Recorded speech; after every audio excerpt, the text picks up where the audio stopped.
so Iran's in big trouble.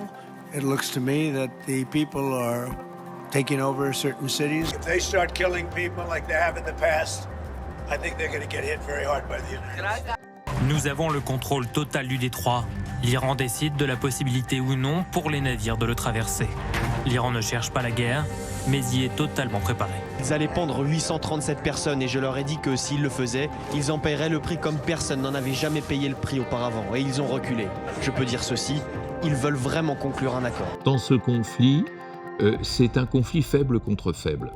Alors, je ne dirais pas que les États-Unis sont faibles militairement, mais je dis qu'ils sont faibles politiquement et diplomatiquement. Alors, le modèle faible contre faible, il est dangereux. Il ne faut pas l'oublier. Pourquoi ? Parce que quand les deux protagonistes sentent que l'autre est faible, ils ont tendance à en rajouter.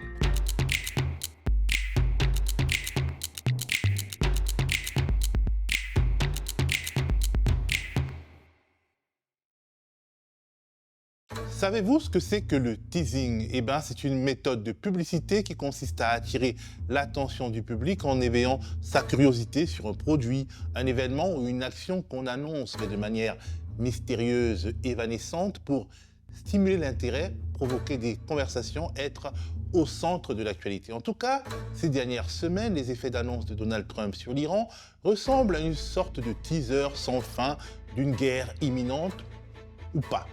À la mi-janvier, alors que la répression des manifestations urbaines bat son plein en Iran, Donald Trump lance un ultimatum. Ligne rouge infranchissable pour Donald Trump. L'exécution d'un manifestant est programmée aujourd'hui en Iran, selon le département d'État américain. Intervenir militairement, menace brandie depuis plusieurs jours par le président américain et dénoncée par la mission iranienne à l'ONU. Mais le lendemain, il range son char. On nous a dit que les mises à mort en Iran étaient en train de prendre fin. Il n'y aurait plus aucun projet d'exécution, plus aucun.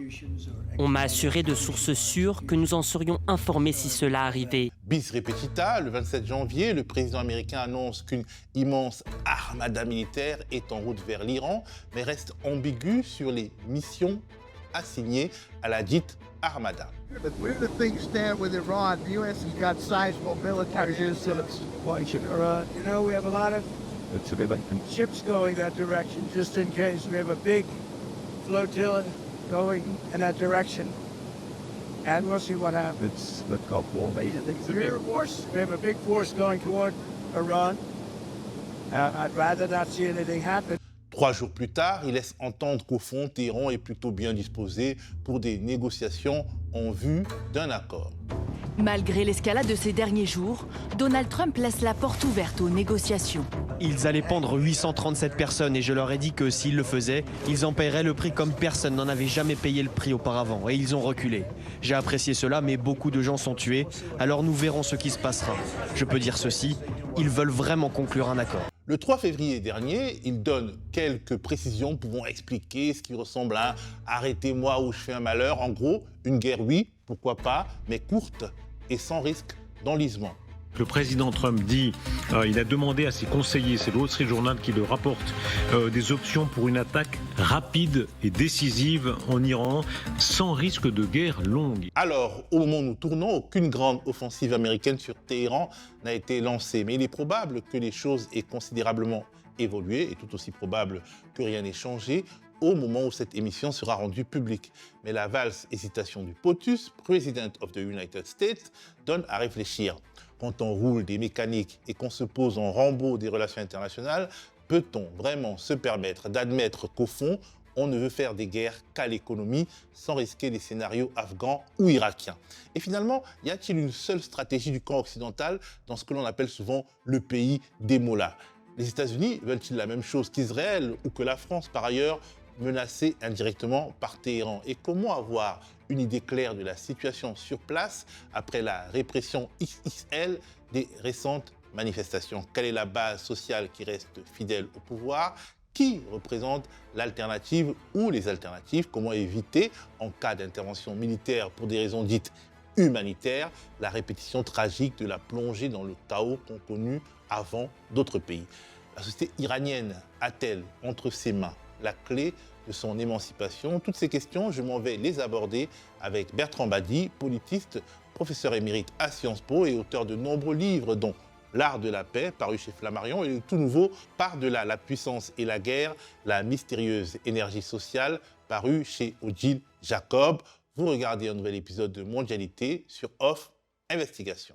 Bonjour Bertrand. Bonjour Théophile. Alors, avant d'aborder le sujet d'aujourd'hui, je voudrais avoir ta réaction au sujet de l'assassinat à Zinten, en Libye, de Seif el-Islam Kadhafi, le fils de son père, fils et héritier politique de son père, qui nous rappelle que dans ce pays où la France et les États-Unis ont mené une guerre pour la démocratie en 2011, rien n'est réglé. Ah oui, la référence est claire et nette. D'ailleurs, c'est pas la seule. Si on regarde toutes les guerres d'intervention, comme on disait dans le contexte de la guerre froide et de l'après-guerre froide, aucune d'entre elles n'a construit un ordre, et non seulement un ordre démocratique, mais même un ordre de stabilité régionale ou internationale. Les pays dans lesquels on est intervenu sont devenus même des foyers d'instabilité. L'instabilité en Libye irradie sur l'ensemble de l'Afrique, jusqu'au bassin du Congo d'une part, et tout le Sahel d'autre part. L'Irak est dans une situation d'équilibre incroyablement instable, avec le changement tout prochain du Premier ministre. Tout le monde se pose les questions qu'on se posait il y a déjà une vingtaine d'années. La localisation, comme on dit, qu'est-ce que c'est que la localisation? C'est un néologisme qu'on utilise pour montrer le repli des citoyens d'un État-nation sur leur communauté locale. Eh bien, fonctionne à plein en Libye comme en Irak, comme en Somalie ou autres pays d'intervention. Et puis, pour compléter le tout, regardons les guerres d'Afghanistan, celle menée par l'URSS, celle menée par les États-Unis. Celle menée par les États-Unis a coûté 2000 milliards de dollars, dit-on, et on voit le résultat.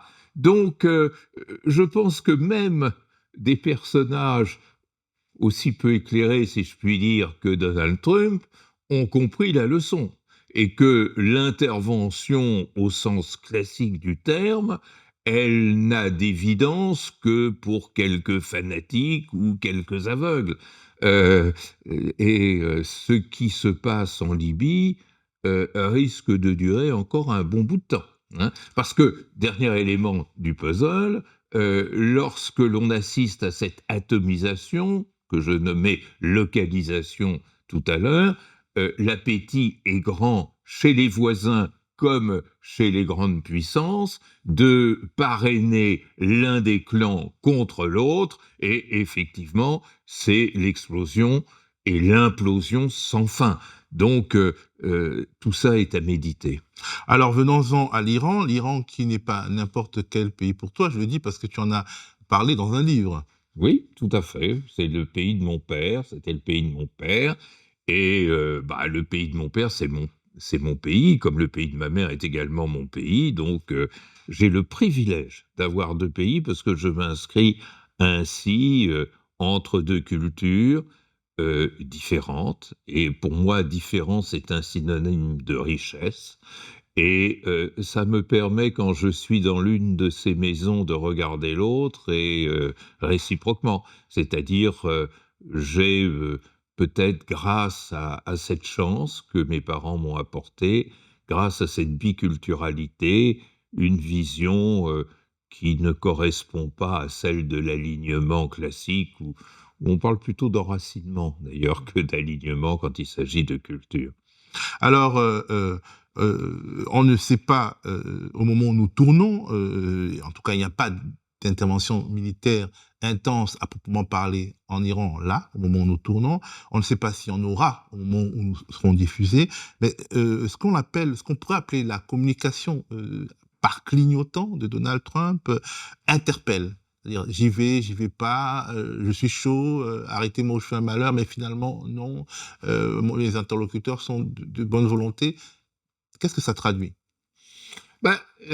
Ça traduit d'abord une quasi-habitude, c'est-à-dire une façon de faire. C'est un homme qui aime l'affichage, qui aime être au premier plan de l'actualité, qui surtout aime, on en a déjà parlé dans cette émission, démontrer que de façon ultime, en dernier ressort, tout dépend de lui.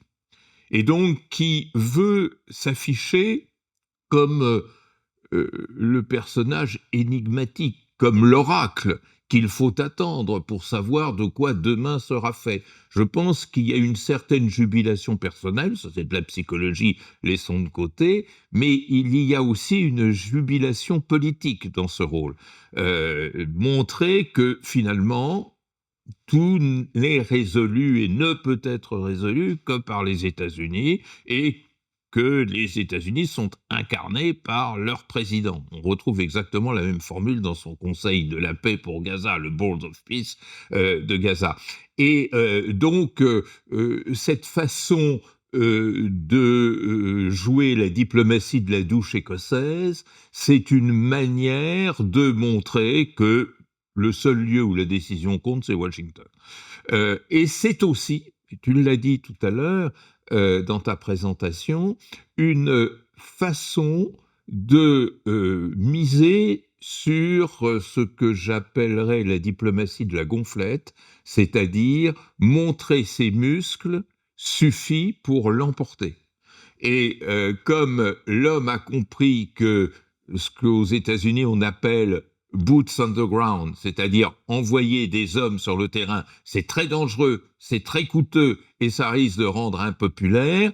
La carte maîtresse qu'il joue, c'est la carte de l'intimidation, la peur, une peur médiatisée, une peur mise en scène qui permet, dans son esprit, de mener une négociation qui sera favorable. On connaît le résultat. Où ça dérape, et il nous expliquera qu'il a mené la plus formidable des interventions militaires, où ça ne dérape pas et ça s'inscrit dans cette ligne stratégique, et il dira qu'il est arrivé au plus formidable des accords que les États-Unis aient jamais passé. Alors, on dirait qu'il a beaucoup menacé pour gagner par forfait. C'est un peu ce que tu sembles dire toi-même, avec une forme de capitulation de ses ennemis qui viendrait avant la bataille. Mais quel est en réalité son but de guerre en Iran? Quel est le but de guerre des États-Unis en Iran? Alors, il faut comprendre ce qu'était le pacte et ce qui demeure le pacte trumpien aux États-Unis. Make America Great Again. Il faut prendre cette formule au sérieux. Le Make America Great Again, c'est la projection de la désillusion, de la déception du peuple américain, je dirais surtout de la classe moyenne américaine, devant une mondialisation qui leur a échappé. Une mondialisation qui, au lieu de les favoriser, de montrer leur accomplissement, a davantage favorisé les émergents et surtout la Chine. Et donc, l'obsession trumpienne, en même temps, pour plaire à cette population, pour répondre, pour faire écho à cette angoisse et cette anxiété, mais aussi pour actualiser une idéologie qui s'est peu à peu formée, où se mêle le libertarianisme, ultralibéralisme et illibéralisme, un cocktail assez étonnant.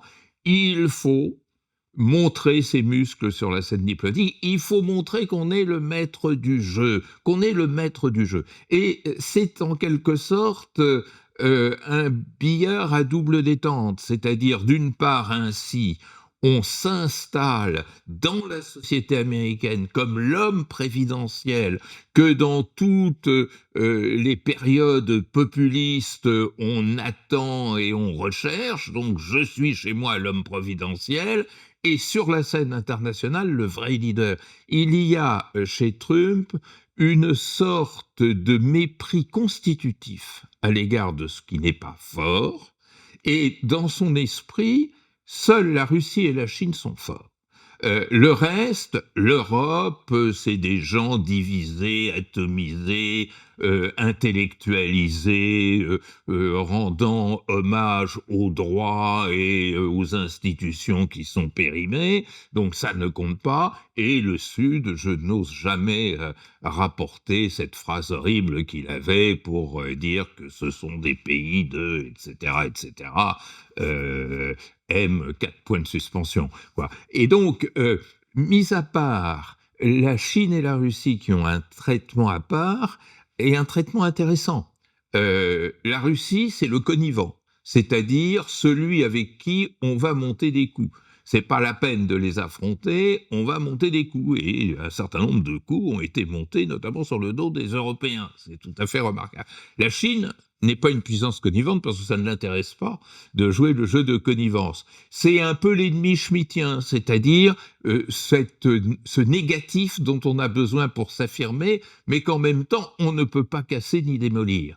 Et pour le reste, en Iran, au Nigeria, au Venezuela, à Gaza, face à Zelensky, face aux alliés atlantiques, c'est toujours la même chose, au Groenland, je montre mes muscles et je peux ainsi gérer ma position à l'intérieur du système politique américain et ma position à l'intérieur du... Mais qu'est-ce qu'il s'agit de négocier avec Téhéran? Parce que manifestement, il explique que si les dirigeants iraniens se montrent, collaboratifs, il n'interviendra pas. Mais qu'est-ce qu'il entend gagner comme capitulation de leur part? C'est pas très clair, parce qu'au début, il s'agissait d'arrêter les massacres, oui. On y a cru moyennement. Deuxièmement, il s'agit peut-être d'un accord sur le nucléaire. C'est très flou.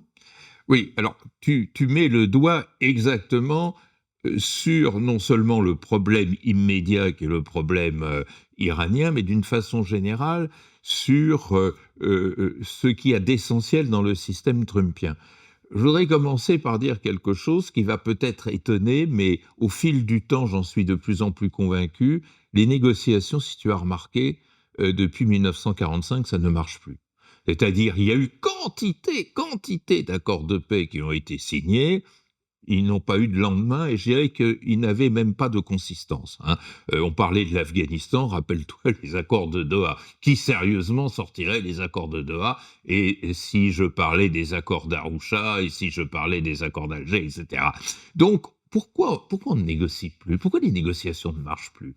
Pourquoi? Parce qu'autrefois, une négociation marchait en cela qu'elle était régulée par le rapport de force. Le rapport de force déterminait un vainqueur et un vaincu. Le vainqueur avait ainsi les ressources d'imposer sa loi au vaincu et avait les moyens d'assurer le suivi des décisions qui étaient prises. On voit bien dans les grands traités de paix qui ont marqué l'histoire européenne du XVIIe siècle jusqu'aux deux guerres mondiales, le vainqueur dictait sa loi. Si le vaincu était rusé, habile, il pouvait limiter les dégâts, mais surtout le vainqueur disposait des moyens de contrôler l'exécution de la chose. Aujourd'hui, c'est plus possible. C'est plus possible parce qu'il n'y a plus de bataille décisive, il n'y a plus de vainqueur clair, il n'y a plus, la puissance n'est plus l'assurance tout risque qu'elle était autrefois pour celui qui en était le détenteur. Et donc, les négociations, c'est de la façade. C'est le besoin de montrer que l'on marque une pause, que l'on peut envisager peut-être une séquence nouvelle. Hein. Les accords de paix, c'est marquer le passage d'une séquence à l'autre, rien de plus.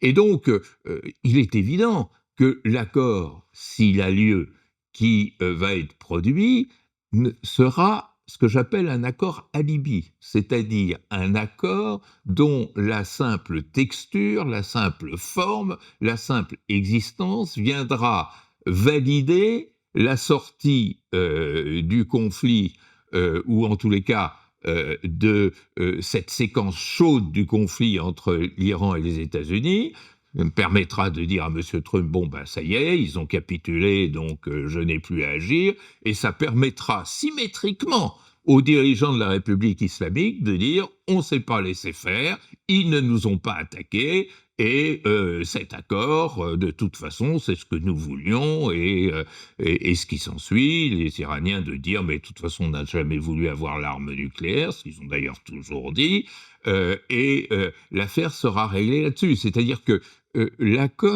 l'accord aujourd'hui, c'est l'inverse d'hier.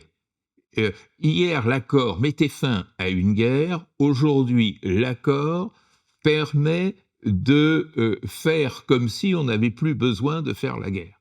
Des outils de communication, les accords ? Alors, un peu plus que des outils de communication. C'est, je disais, un alibi, c'est-à-dire une façon de dire je n'ai pas besoin de me lancer. Alors, faut surtout pas oublier une chose essentielle, j'ai pas besoin de me lancer dans une guerre irano-états-unienne qui serait négative pour toutes les parties. Et c'est ça qui explique l'accord alibi. Là-bas, on va bricoler quelque chose pour ne pas aller à un conflit qui, de toute manière, tournerait au préjudice de toutes les parties.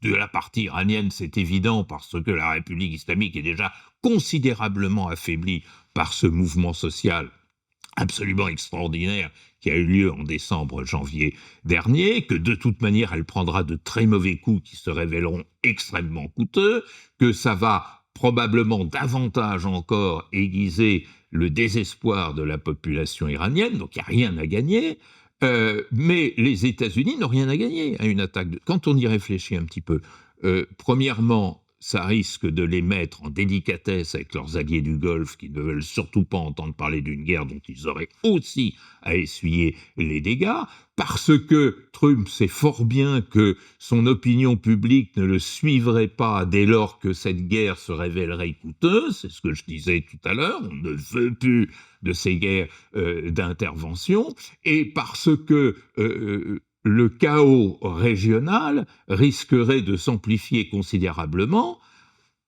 ce qui est illustré par une alternative absurde quand on y réfléchit, où cette guerre conduit à la déstabilisation et au renversement du régime, et à ce moment-là, le scénario à la libyenne est de loin le plus probable, et ça, personne ne gagne à l'anarchie, ou la guerre s'arrête après des frappes spectaculaires, mais le régime demeure, alors à ce moment-là, à quoi ça aura servi ?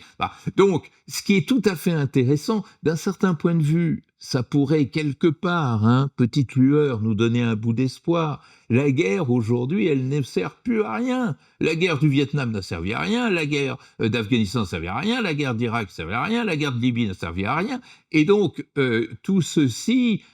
on ne peut pas ne pas le voir. Et même ce que je trouve assez saisissant, c'est que Israël, qui était vent debout pour réclamer une guerre finale avec la République islamique d'Iran, semble plutôt freiné. Justement, est-ce que les États-Unis, Israël, les pays du Golfe, l'Europe, la France ont les mêmes buts de guerre en Iran? Est-ce que chacun ne poursuit pas des buts nationaux et donc des buts différents? Alors, il y a deux catégories d'États. Il y a des États qui ont des intérêts directs dans ce conflit et ceux qui y ont des intérêts indirects. D'ailleurs, pour l'Ukraine, c'est exactement la même chose. Bon, ceux qui ont des intérêts directs, ils ne sont pas tellement nombreux. Il y a bien entendu les États de la région, et quand je dis de la région, c'est plutôt de la région flanc occidental, parce que le flanc oriental, le Pakistan, Afghanistan, ou les républiques, ou le Turkménistan, ne seront pas extrêmement impliqués dans un conflit de ce genre. Le flanc occidental est probablement plus impliqué. C'est-à-dire quel pays ? Comment ? C'est-à-dire quel pays ? Alors, c'est-à-dire toutes les monarchies du Golfe, ces pétromonarchies, tous ces acteurs qui ont un certain poids dans le jeu international, donc que les États-Unis sont obligés d'écouter. L'Arabie Saoudite. Arabie Saoudite, Qatar, Émirats Arabes Unis, et dans un moindre degré, parce qu'un peu moins impliqué, mais quand même là sur la ligne de front, Koweït, Bahreïn et Oman. Bon, ça fait pas mal de monde. Plus, bien entendu, l'Irak, qui a cette frontière avec l'Iran, et indirectement aussi la Syrie, dont la stabilité est extrêmement fragile, on le sait en ce moment, et puis bien sûr la Turquie ne peut pas être indifférente, on la voit d'ailleurs se mobiliser depuis quelques jours, mais en fait ça ne fait pas tellement de pays. Et puis il y a Israël. Et au-delà, tu m'interrogeais sur la France dans cette affaire, même si elle a une base à Abu Dhabi qui pourrait être la cible d'une éventuelle réplique iranienne, n'est pas directement impliquée. En revanche, ce que j'appelle l'implication indirecte de l'ensemble de la communauté internationale, c'est l'effet de déstabilisation. Parce qu'il ne faut quand même pas oublier une chose, c'est que parmi les scénarios, si vraiment l'Iran est acculé dans cette affaire et qu'elle bloque le détroit d'Ormuz, c'est toute l'économie mondiale qui aurait à en pâtir. Et c'est d'ailleurs pour ça que si on en écoute les chancelleries éloignées, celles qui ne sont pas du front, elles ne sont pas tellement favorables à une intervention. Même le Quai d'Orsay a fait valoir qu'il valait mieux recourir à d'autres moyens que la force. Donc Israël et les autres alliés des États-Unis dans le Golfe ont des projections différentes, antagonistes? Pas tellement que ça. Clairement, les pays du Golfe ne veulent pas de cette intervention parce qu'ils savent qu'ils risquent d'en payer la note, d'une manière ou d'une autre, sur le plan de la survie, sur le plan militaire, sur le plan politique, diplomatique, mais aussi sur le plan économique et commercial. Donc évidemment, ils ne veulent pas en entendre parler, et je mets bien entendu l'Arabie Saoudite parmi ces États, et Israël, dont on pouvait considérer que c'était le seul État qui vraiment le souhaitait, a, depuis quelques jours, une attitude qui est assez difficile à décrypter, mais qui ne semble pas pousser Trump à agir. Donc, je me demande qui le pousserait à agir. Alors, il y a quelques fractions minoritaires de l'opposition en Iran, celles qui pensent qu'une intervention américaine pourrait conduire à un renversement du régime et peut-être au retour de la monarchie ou d'un régime très favorable à l'Occident. C'est des tout petits lobbies, ça. Donc, finalement, il n'y a pas tellement d'acteurs qui poussent à l'action des États-Unis. Et moi, j'aurais tendance à même renverser la proposition. Dans ce conflit, c'est un conflit faible contre faible. Alors, je ne dirais pas que les États-Unis sont faibles militairement, mais je dis qu'ils sont faibles politiquement et diplomatiquement, parce qu'ils ne sont pas soutenus, comme je l'expliquais il y a un instant, par les États de la région, et le président des États-Unis n'est pas vraiment soutenu par son opinion publique qui craint un nouveau Vietnam ou une nouvelle Afghanistan, en quelque sorte. Et finalement, le régime iranien est au paroxysme de sa faiblesse. C'est faible contre faible. Alors, le modèle faible contre faible, qui n'est pas très courant en relations internationales, il est dangereux. Il ne faut pas l'oublier. Pourquoi ? Parce que quand les deux protagonistes sentent que l'autre est faible, ils ont tendance à en rajouter. Ah, les États-Unis n'oseront pas, dit-on à Téhéran, parce que tout ce que j'ai dit tout à l'heure, ils vont pas prendre des risques. Donc nous, Iraniens, on peut peut-être faire monter un peu les enchères, parce que de toute façon, ils vont se dégonfler. Et côté américain, on se dit, de toute façon, vu l'état de délabrement et l'absence de soutien dont dispose le régime iranien, ils vont vouloir signer un accord. Ça, c'est un modèle assez rare dans les relations internationales, mais assez dangereux, parce que ça peut donner une espèce de poussée de confiance de part et d'autre, là où on n'a aucune raison d'être confiant en soi-même. Alors l'Iran est un enjeu géopolitique, comme on dit, mais c'est également une société humaine, une société particulièrement éduquée, un pays industriel quand même, un pays où une nation avec beaucoup d'universitaires. Et finalement, on parle peu des mouvements internes de cette société iranienne. On a beaucoup l'impression, on a beaucoup parlé de répression ces dernières semaines, une répression qui a manifestement été inédite, mais j'aimerais te poser une question. À quoi rêvent les Iraniens en 2026 et est-ce qu'ils ont entre les mains, dans leur diversité, des éléments pour faire quelque chose pour eux-mêmes? Est-ce qu'une partie de la clé n'est pas entre leurs mains? Alors, ce dont rêvent les Iraniens, on le sait. Je pourrais partir du slogan Zan Zendegi Azadi, femme, vie, liberté, c'est peut-être effectivement dans la conscience collective de la société iranienne des éléments très parlants.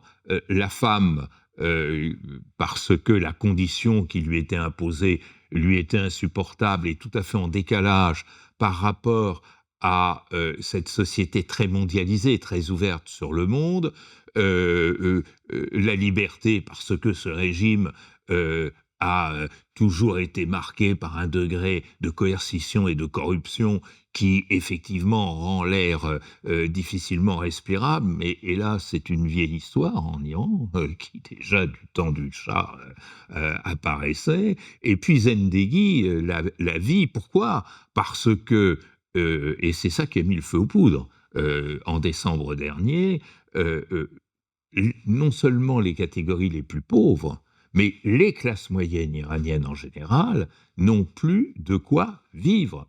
Le prix d'un œuf aujourd'hui, c'est le prix d'une voiture au début de ce siècle. Et donc, c'est une population qui se dit, non seulement nous manquons de liberté, non seulement nous manquons de droits, et en particulier les femmes, mais nous manquons du matériel de survie. Et décembre dernier, c'était une émeute de la faim. Ce qui s'est passé à l'automne 2022, autour de l'assassinat de Mahsa Amini, c'était une révolte d'abord de femmes qui ensuite s'est élargie à toute une série de catégories. Là, c'est la première véritable émeute de la faim. Le mouvement vert en 2009, c'était aussi parce que atteinte était portée aux libertés. Là, c'est on n'en peut plus, quoi, en quelque sorte. Donc, par les sanctions, ça a marché? Alors, oui, mais ça a marché probablement pas dans le sens qu'on veut. Pourquoi ? On sait depuis Grotius, c'est-à-dire depuis le XVIIe siècle, que les sanctions, ça frappe le peuple plus que le prince. Et donc, punir un prince en frappant son peuple, c'est pas terrible comme solution.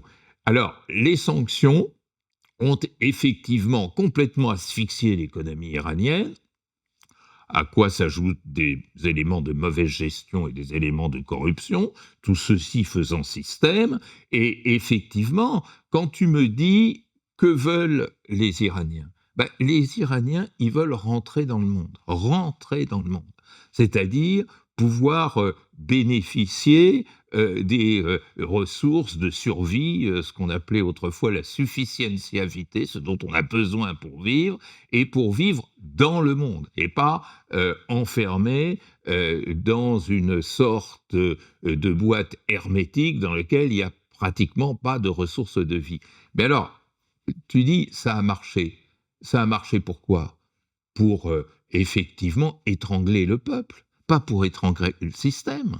Et si le système vient à être étranglé, ce qui est possible, vu la détérioration de la situation en Iran, c'est tout simplement parce que d'abord le peuple aura été étranglé. Ce qui est une très mauvaise méthode de solution des problèmes, tu en conviendras. Mais d'une façon plus générale, il se pose quelque chose de nouveau. Quand les femmes iraniennes, aidées par les autres catégories de la société, réclamaient des droits, c'était relativement facile de leur répondre positivement. Ça s'est presque fait, c'est-à-dire maintenant, il n'est plus nécessaire à une femme d'être voilée pour sortir dans les rues de Téhéran. C'était possible, le régime pouvait concéder pour se sauver. Lorsque on réclame du pain, en quelque sorte, là, ce n'est pas facile à satisfaire, parce qu'on peut mettre fin à la corruption, ce qui sera difficile, on peut peut-être améliorer le management économique, mais tant qu'il y aura les sanctions, on demandera du pain, on sera affamé. C'est cette population que le monde occidental prend en otage, en quelque sorte. Mais que faire Alors, que faire ? On arrive au bout du chemin. C'est-à-dire que la seule solution, c'est lever les sanctions, mais pour lever les sanctions, il faut que les puissances qui ont sanctionné trouvent de bonnes raisons de le faire sans donner l'impression qu'elles cèdent. Donc, on a besoin d'un accord ou d'un pseudo-accord ou d'une caricature d'accord pour pouvoir dire « Voilà, le régime iranien a capitulé, maintenant nous pouvons lever les sanctions ». Et à ce moment-là, on l'a vu en 2015, lorsqu'il y a eu l'accord sur le nucléaire, l'accord du 14 juillet 2015, à ce moment-là, en un rien de temps, les affaires ont repris. Et à nouveau, les compagnies aériennes étrangères allaient en Iran, le commerce reprenait, les échanges reprenaient. Ça peut aller très vite d'un certain point de vue. Le verrou, c'est les sanctions. Le verrou, c'est les sanctions. Et effectivement, si on trouve le bon prétexte pour lever les sanctions, eh bien, à ce moment-là, on peut considérer que le paroxysme de drame auquel on est parvenu va reculer. Mais attention à 2 contre-feux. Le premier, c'est que si on lève les sanctions sur la base d'un pseudo-accord, on va aussi sauver le régime. Donc il faudra que dans cet accord, on trouve les moyens de montrer que le régime lui-même s'est transformé. Un peu d'ailleurs sur ce qu'on voit au Venezuela, c'est-à-dire c'est pas tellement de transformer le régime qu'il est nécessaire, c'est de donner l'illusion d'une transformation du régime. Bon, ça aussi, nos amis qui nous écoutent apprécieront. Il faudra probablement des têtes nouvelles. Là, on a été chercher Madame Rodriguez, mais qui était quand même la vice-présidente. Là, ça peut très bien être un vice-président réformateur qui, tout d'un coup, ouvre une ambassade à Washington, comme le fait le Venezuela actuellement, avec les États-Unis, et ça peut être aussi une chance. Il ne faut quand même pas plaisanter de tout ça, une chance pour le système de se bonifier, de s'ouvrir, de se transformer. Alors, juste un point, l'autre petite question, c'est qui serait le grand malheureux, le grand perdant de la disparition des sanctions? La Russie, parce que Poutine était le seul qui n'avait pas verrouillé sa porte aux Iraniens, donc maintenant il va être banalisé. Est-ce qu'il va avaler ça agréablement dans l'atmosphère de connivence dont je parlais tout à l'heure? Et puis tous les États mafieux, on parlait des Émirats arabes unis qui recyclent le pétrole iranien pour le revendre ailleurs, etc. Comment vont-ils réagir de cette perte de recel? Ça, c'est une question. Alors, qui soutient encore le régime iranien, le pouvoir iranien d'un côté, et de l'autre côté, qui sont les opposants à la République islamique d'Iran aujourd'hui? Est-ce qu'ils ont un projet alternatif, plusieurs projets alternatifs? Alors, qui soutient? Moi, je dirais c'est des soutiens d'opportunité. Je parlais de la Russie. La Russie a compris que si elle faisait en sorte que sa porte soit la seule à ne pas être verrouillée, l'Iran serait obligé d'aller vers elle et de lui consentir quelques faveurs, comme elle le fait dans la guerre avec l'Ukraine. Les Iraniens, historiquement, n'ont jamais été des fans de la Russie, donc c'était par nécessité, et je constate qu'au nom de ce que j'appelais tout à l'heure la diplomatie de connivence, la Russie réagit très mollement aux rodomontades états-uniennes en direction de Téhéran, et exactement comme elle avait très peu réagi à l'opération menée par Trump à Caracas contre Maduro. Donc ce soutien est peu significatif. Il y a bien sûr la Chine. La Chine profite de l'embargo pour racheter le pétrole iranien à bon compte. Mais la Chine n'a pas du tout envie que le détroit d'Ormuz soit bloqué parce que c'est son économie même qui serait attaquée au cœur. Et à l'intérieur d'Iran, il y a des forces sociales encore Alors, l'intérieur de la société iranienne, c'est très clair.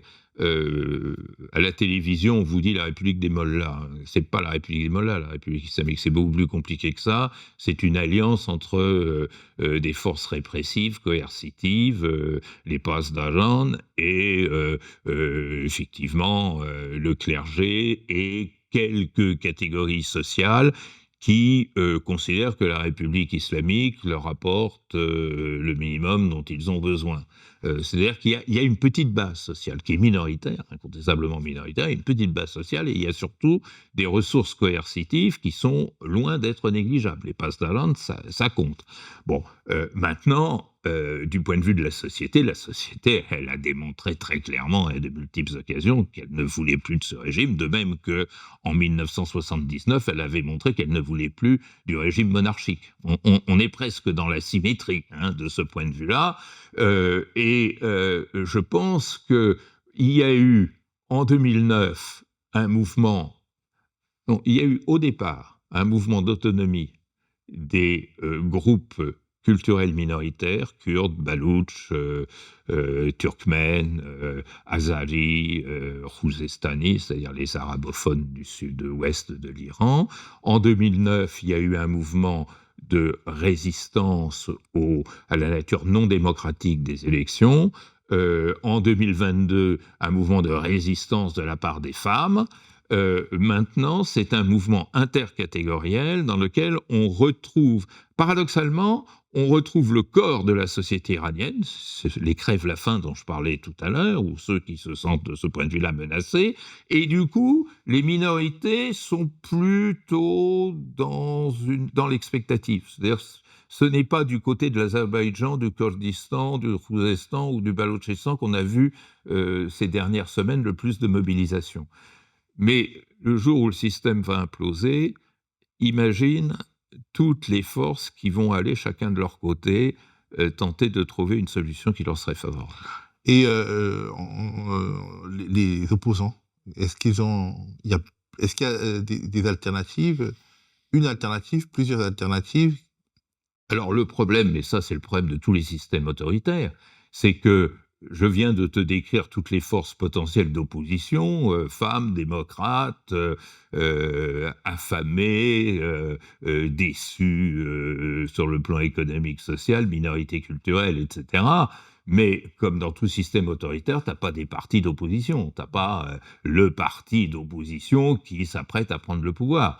Mais je dirais qu'il suffit de connaître l'histoire de la Révolution pour voir que les changements de régime ne se font pas à partir d'un programme préconstruit par un parti. Enfin, la révolution soviétique en 17, elle s'était faite à partir de la discipline de fer du parti bolchevique. Mais si on regarde toutes les modifications de régime qui se sont produites dans le monde récemment, que ce soit l'Égypte et Nasser, l'avènement de Nasser, ou que ce soit Qassem en Irak, ou que ce soit Kadhafi en Libye en 1969, c'était pas un mouvement parti d'un homme, d'un leader, d'une organisation politique connue. Dans la dynamique de la Révolution, on voit très vite se profiler des leaders potentiels. Contrairement à ce qu'on dit, il y en a. Les prisons ou les résidences surveillées en Iran recèlent d'hommes qui, à un moment dans leur vie, ont fait valoir leur désir de construire une alternative. Mir Hossein Mossavi, Mohammad Javad Zarif, l'ancien ministre des Affaires étrangères, l'ancien président Rouhani, etc. Il n'y a pas, comme disait quelqu'un de célèbre, c'est pas le vide qu'il faut craindre, c'est le trop-plein. Dernière question, la France et l'Europe sont-elles en droit de s'inquiéter, notamment parce que l'Iran semble menacer une base militaire française qui se trouve aux Émirats arabes unis, ou alors c'est quelque chose de périphérique?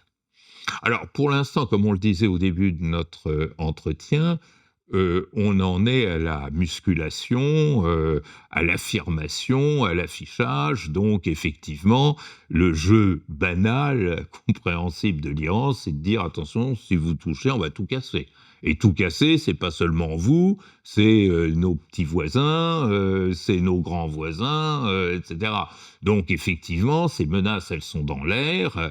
La France, j'ai jamais compris pourquoi, d'ailleurs, une base aux Émirats arabes unis. Enfin, je sais pourquoi, mais je ne pense pas que cela relève de la raison d'État. C'est-à-dire C'est-à-dire que si on réfléchit à ce qu'est la France, à ce que sont ses ambitions dans la mondialisation actuelle. Ce n'est pas un kyste militaire implanté aux Émirats arabes unis, qui n'est pas d'ailleurs le régime le plus idéal que l'on puisse imaginer, qui permettra d'accomplir cette mission humaniste de la France. Hein, c'est absolument évident. C'est un grand acheteur d'armes.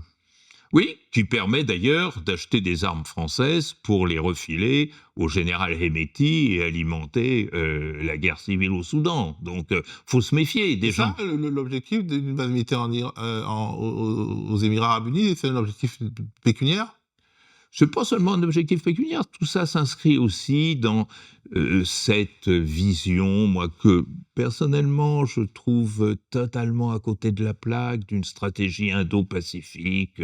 La France qui a un pied à Mayotte et l'autre en Polynésie, grand écart, au milieu de tout ça, il y a le Golfe, et le Golfe c'est important pour des raisons économiques, donc la France, toujours la même chose, doit être au premier rang partout et donc doit surveiller tout ce qu'il y a dans le monde. C'est plus ça la diplomatie moderne. La diplomatie moderne, c'est de faire confiance au multilatéralisme et de s'y investir. S'il y a une tragédie dans le Golfe, que Dieu ne plaise, c'est pas la base française qui va régler le problème. Merci beaucoup Bertrand Badi, professeur émérite à Sciences Po et auteur de nombreux livres, dont L'art de la paix et Par-delà la guerre et la puissance, la mystérieuse énergie sociale. Et merci à vous d'avoir regardé cette émission. Rendez-vous dans 2 semaines exactement pour un autre épisode de Mondialité sur Off Investigation. Comprendre le monde, c'est aussi refuser qu'il soit raconté par les puissants. Pour que ces décryptages restent libres et accessibles à tous, soutenez Off Investigation.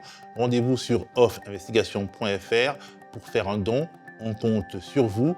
Chaque euro compte.